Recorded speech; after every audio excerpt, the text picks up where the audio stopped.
క్రైస్తవులు విశ్రాంతి దినాన్ని పాటించాలి అనేది నేటి దుర్బోధల్లో అత్యంత ప్రమాదకరమైనది. ప్రస్తుతం ప్రపంచవ్యాప్తంగా సుమారు 25 కోట్ల మంది విశ్రాంతి దినాన్ని ఆచరించే క్రైస్తవులున్నారు. ఇటీవల కాలంలో వీరి సంఖ్య అత్యంత వేగంగా పెరిగిపోతుంది. చాలామంది క్రైస్తవులకు ధర్మశాస్త్రాన్ని గూర్చి సరైన అవగాహన లేకపోవడం కూడా వీరు వేగంగా అభివృద్ధి చెందడానికి ఒక కారణం. విశ్రాంతి దినం అంటే ఆదివారం అని చాలామంది క్రైస్తవులు అనుకుంటారు. విశ్రాంతి దినం శనివారమే. కాకపోతే క్రైస్తవులకి విశ్రాంతి దినాన్ని పాటించాలి అనే ఆజ్ఞ లేదు. ఐగుప్తు దాసత్వం నుండి విడిపించబడిన దానికి గుర్తుగా వారంలో చివరి దినాన్ని ఇశ్రాయేలీలు విశ్రాంతి దినంగా ఆచరిస్తారు. మరణదాస్యం నుండి విడుదలైనందుకు క్రైస్తవులంతా క్రీస్తు పునరుద్ధాన దినమైన ఆదివారం రోజున కూడుకుంటారు. ఆదాము హవ్వలు దేవుని ఆజ్ఞను అతిక్రమించడం వలన పాపం ద్వారా మరణం ఈ లోకంలోనికి వచ్చాయి. ఇక అప్పటి నుండి యావత్ మానవాళి పాపంతో మోసగించబడి మరణం ద్వారా పాతాళంలో బంధింపబడి పోసాగారు. అటు తర్వాత అబ్రహాముతో నీ సంతానం ద్వారా సకల జనులను ఆశీర్వదించబడుదురు అనగా ఆ సంతానమందు విశ్వాసముంచిన వారు పాపభారం నుండి మరణ బంధకాల నుండి విడుదల పొంది నీతిమంతులవుతారు అని దేవుడు వాగ్దానంతో కూడిన నిబంధనని చేశాడు. దేవుడు చేసిన ఈ నిబంధన అమలులోనికి రావాలంటే ఆ అబ్రహాము సంతానం జన్మించాలి. ఆ సంతానం క్రీస్తే. క్రీస్తు జన్మించడానికి ఇంకా కాలం పరిపూర్ణం కాలేదు కాబట్టి దేవుడు అబ్రహాము మనవడైన యాకోబు సంతానమైన ఇశ్రాయేలీయులందరితో మోషే ద్వారా మరో నిబంధన చేశాడు. దీనినే పాత నిబంధన అంటారు. 10 ఆజ్ఞలతో పాటు ఇంకా ఎన్నో ఆజ్ఞలు, ఆచారాలు, బలి నైవేద్యాల విధానాలతో కూడిన ధర్మశాస్త్రం ఈ పాత నిబంధనకి ఆధారమయ్యింది.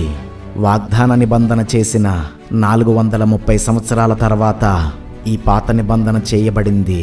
ఇది విశ్వాసానికి కర్త మరియు ఆ వాగ్దాన సంతానమైన క్రీస్తు వచ్చే వరకు ఇశ్రాయేలీయులను నడిపించడానికి బాలశిక్షకునిగా ఇవ్వబడింది.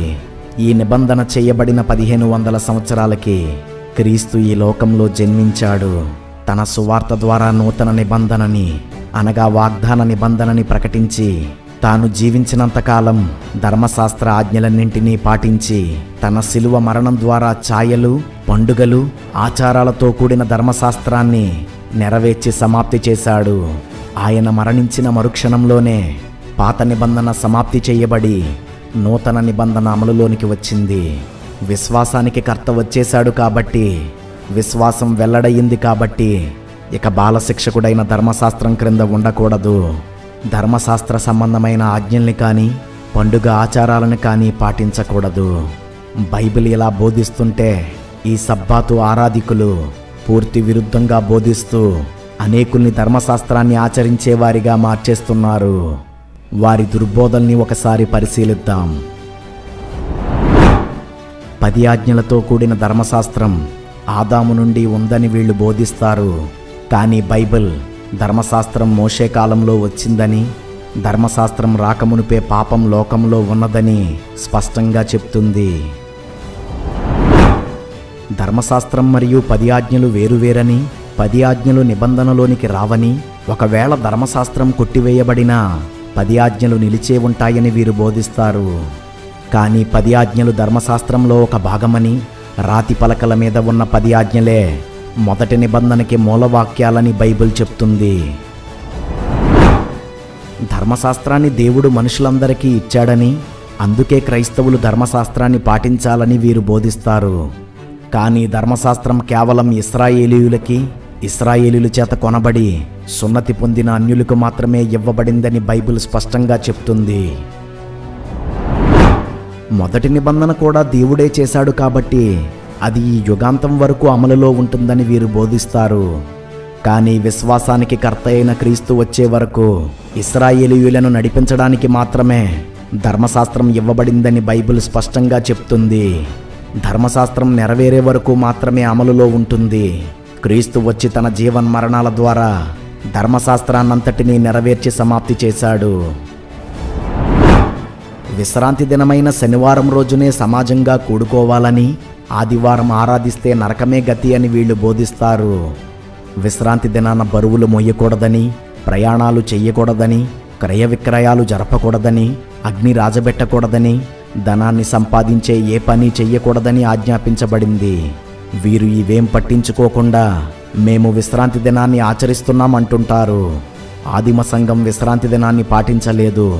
వారంతా ప్రభుదినమైన ఆదివారాన్ని కూడుకుని ఆరాధించేవారని బైబిల్తో పాటు నాటి చరిత్ర గ్రంథాలు కూడా దృఢంగా సాక్ష్యమిస్తున్నాయి.